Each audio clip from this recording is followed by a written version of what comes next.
कहानी शुरू होती है एक छोटे से गांव से, जहां पर आसमान से एक बॉडी आकर वहां के नदी में गिरती है। तभी एक छोटा सा बच्चा उस बॉडी को देख लेता है। तभी उस बॉडी को उस गांव में लाया जाता है। उसे काफी गहरे छोटे लगे थे, जिसलिए उसका इलाज चलता है और उसके पूरे बॉडी में पट्टियां लगा दी जाती है। कुछ दिनों के बाद उस गाँव में एक फेस्टिवल चल रही थी। तभी वहाँ के पुलिस वाले उस गाँव को कब्जा करने पहुँच जाते हैं। वो सभी लोगों को बेरहमी से मार रहे थे, जिससे वहाँ पे अफरा तफरी मच जाती है। वो गाँव वाले अपनी देवता से गुहार लगाते हैं कि हमें बचाने के लिए किसी मसीहा को भेजो। तभी वो घायल इंसान, जो कि इस फिल्म के हीरो शाहरुख खान है, एक खतरनाक एंट्री के साथ उन पुलिस वालों को मारते हैं। ऐसे ऐसे मारते हैं जिसे देखकर गांव वालों में फिर से हिम्मत आ जाती है, जिसके बाद वहां के गांव वाले उसे अपना मसीहा मान लेते हैं। लेकिन मारने के बाद वो गांव वालों से पूछता है कि मैं कौन हूँ। तभी वो छोटा लड़का वादा करता है कि मैं बड़ा होने के बाद जरूर पता लगाऊंगा कि आप कौन हो। जिसके बाद कहानी शिफ्ट होती है कुछ साल आगे। हम एक मेट्रो को देखते हैं, जहाँ पर कुछ लड़कियां बैठी थी, जो आपस में बातें करते हैं कि अब टाइम आ गया है काम को अंजाम देने का। तभी एक टनल में जाने के बाद वो ट्रेन अचानक रुक जाती है। तभी वो लड़कियां गन निकालकर उस ट्रेन को हाईजैक कर लेते हैं। तभी वहाँ पे मौजूद एक पुलिस वाला उनसे लोगों को बचाने की कोशिश करता है। तभी उनकी चीफ की एंट्री होती है, यानी शाहरुख खान की। वो उस पुलिस वाले को मार के एक जगह पे बांध देता है। फिर कंट्रोल रूम में फोन लगाकर ये कहता है कि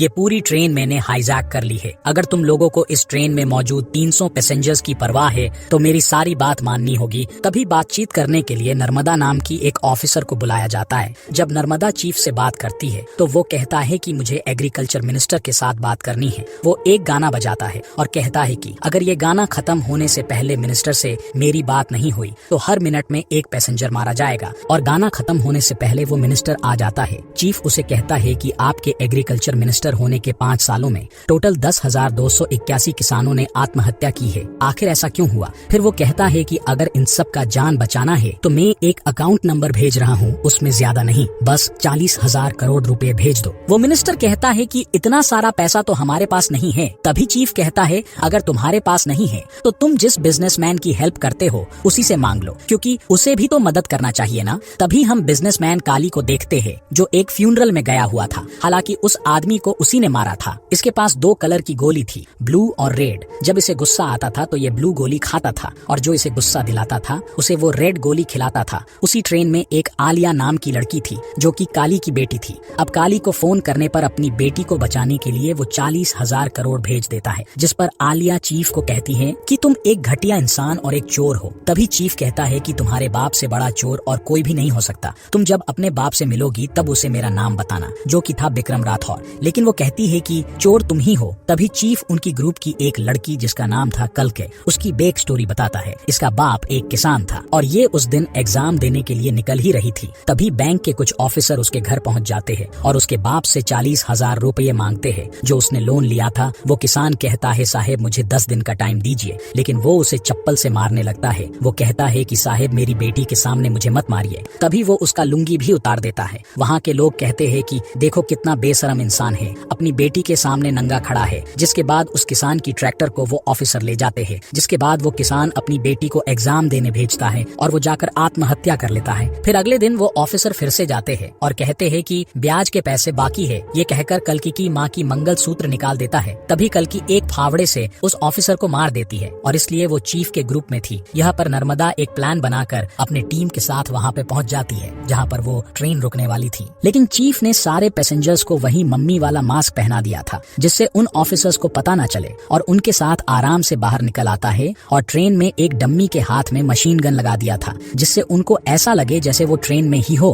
और वो 40,000 करोड़ उन किसानों में बांट दिया जाता है जिन पर लोन चल रहा था। ये सारा बात नर्मदा काली को बताती है, जिस पर काली कहता है कि अपना टाइम भी आएगा। दूसरी तरफ चीफ अपना मास्क उतारता है और हमें पता चलता है कि ये तो काफी जवान है। दूसरी तरफ आलिया अपने बाप से कहती है कि उस हाईजैकर ने आपके लिए एक मैसेज भेजा है और वो है विक्रम राठौर। ये सुनकर काली थोड़ा टेंशन में आ जाता है। तभी हम चीफ को देखते हैं, जो कि एक महिलाओं के थाने का इंस्पेक्टर होता है। इनके थाने को एक इनाम मिल रहा था, क्योंकि यहाँ के कैदी हैंडीकेप बच्चों के लिए नकली हाथ पर बना के लोगों की सेवा करती थी। फिर हम चीफ की एक मुबोली माँ को देखते हैं, जो चीफ को आजाद के नाम से बुलाती थी। वो आजाद की शादी करवाने के लिए एक लड़की की घर में जाते हैं, लेकिन वहाँ पे एक छोटी सी लड़की थी जो कहती है कि मेरे माम से पहले तुम्हें मुझसे बात करनी होगी। अगर मेरा हाँ है तो ही तुम मेरे माम के साथ शादी कर सकते हो। यहाँ पर उसकी माँ और कोई नहीं बल्कि नर्मदा थी, जिसे देखकर आजाद काफी चौंक जाता है। बातों बातों में वो छोटी सी बच्ची को आजाद काफी पसंद आता है। जिसके बाद चीफ का अगला टारगेट था हेल्थ मिनिस्टर, जो कि जनता को बता रहा था कि मैंने बड़ी बड़ी सरकारी अस्पताल बनाई है जहां पर सारे फैसिलिटी उपलब्ध है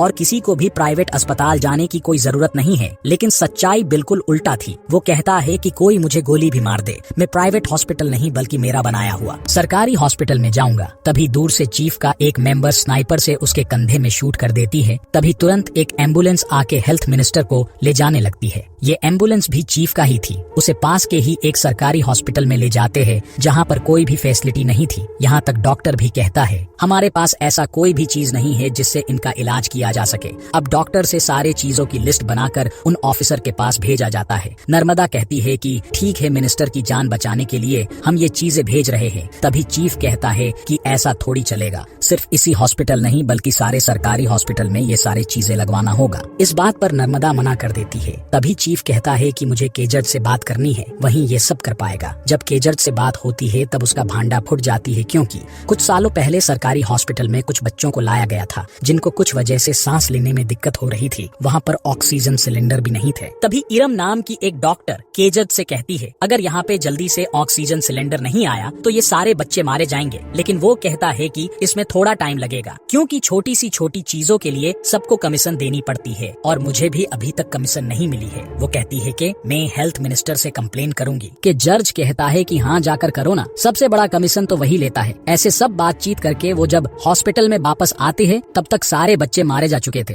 और उल्टा इरम के ऊपर इल्जाम लगाया गया, जिस वजह से वो भी चीफ के साथ मिल गई। ये सारी बात पता चलने के बाद वो सारे फैसिलिटी सारे हॉस्पिटल में लगवा दिया जाता है। लेकिन इस बार भी नर्मदा अपने टीम के साथ उन्हें पकड़ने के लिए वहाँ पे पहुँच जाती है। फिर वहाँ पे एक अच्छी फाइट होती है। फाइट के दौरान नर्मदा चीफ की मास्क को खींच लेती है। वो उसका चेहरा तो नहीं देख पाई, लेकिन उस मास्क में उसके बाल आ गए थे। DNA टेस्ट से पता चलता है कि ये कोई बूढ़ा नहीं बल्कि एक जवान आदमी है। फिर कुछ पेंटर्स को बुलाकर उसके मिले फुटेजेस से उसका पेंटिंग बनाने लगते हैं। फिर अगले दिन नर्मदा और आजाद की शादी थी, तो नर्मदा अपनी एक ऑफिसर से कहती है कि अगर स्केच बन जाए तो मुझे कॉल कर देना। अब शादी के बाद रात में आजाद अपनी सारी सच्चाई नर्मदा को बताना चाह रहा था, लेकिन उससे पहले उसे ऑफिसर की तरफ से भेजे हुए स्केचेस मिल जाती है, जिसे देखकर नर्मदा आजाद पर गोली चला देती है। लेकिन तभी काली के गुंडे वहाँ पे आकर उनको उठा लेते हैं। उन दोनों की ही बराबर कुटाई होती है, क्योंकि उनको लग रहा था कि नर्मदा उसकी पहले से ही हेल्प कर रही है और उसे पकड़ने की सिर्फ ढोंग कर रही है। उन्हें वहाँ पे मारने ही वाले होते हैं कि तभी एंट्री होती है रियल विक्रम राठौर की, जो कि आजाद का बाप था। वो उन्हें बचाकर वहाँ से ले जाता है। नर्मदा जाकर अपने टीम को कह देती है कि ये सारे कांड विक्रम राठौर और उसके बेटे ने की है और उनके साथ जो लड़कियां मिली हुई है मैंने उनका चेहरा देख लिया है, वो सभी जेल में है और विक्रम राठौर का पता लगाने के लिए मुझे उन लड़कियों से बात करनी होगी। वो जेल में जाकर उन लड़कियों से झूठ कहती है कि आजाद एक अच्छा इंसान नहीं है, वो मेरा इस्तेमाल करके मुझे फंसा दिया, ऐसे ही वो तुम्हें भी मरवा देगा। तभी लक्ष्मी नाम की लड़की कहती है कि तुम्हें कुछ पता नहीं है। फिर वो उसे बैक स्टोरी सुनाती है। विक्रम राठौर असल में एक कमांडर थे, उनके पत्नी दीपिका थी। उन्हें पता चलता है कि उनके लोगों को कुछ आतंकवादी बंदी बनाकर रखे हैं, तो उन्हें ऑर्डर मिलता है कि उन्हें किसी भी तरह बचाना है। वो अपने साथियों के साथ गन वगैरह लेके वहाँ पे पहुँच जाते हैं, लेकिन सही टाइम पर उनमें से किसी का भी गन चलता ही नहीं है, जिस वजह से वो सभी लोग घायल होने लगते हैं। उन्हें बचाने के लिए एक ऑफिसर अपना जान देकर एक बम को आतंकवादियों के ऊपर फेंक देता है, जिस वजह से बाकी सब बच जाते हैं। मिशन कंप्लीट होने के बाद उन्हें मेडल दिया जाता है। तभी विक्रम राठौर कहते हैं कि हमें ये मेडल नहीं चाहिए, क्योंकि आपके ये सस्ते गन की वजह से हमारे काफी जवान मारे जाते हैं। तभी पता चलता है कि ये गन्स का सप्लाई काली ने की थी। वो विक्रम से कहता है कि मेरा गन A1 है, तुम लोगों को गोली चलानी ही नहीं आती, मैं कुछ अच्छे ऑफिसर्स को भेजूंगा जो तुम्हें सिखा देंगे और जो मरे हैं उनके घर में भी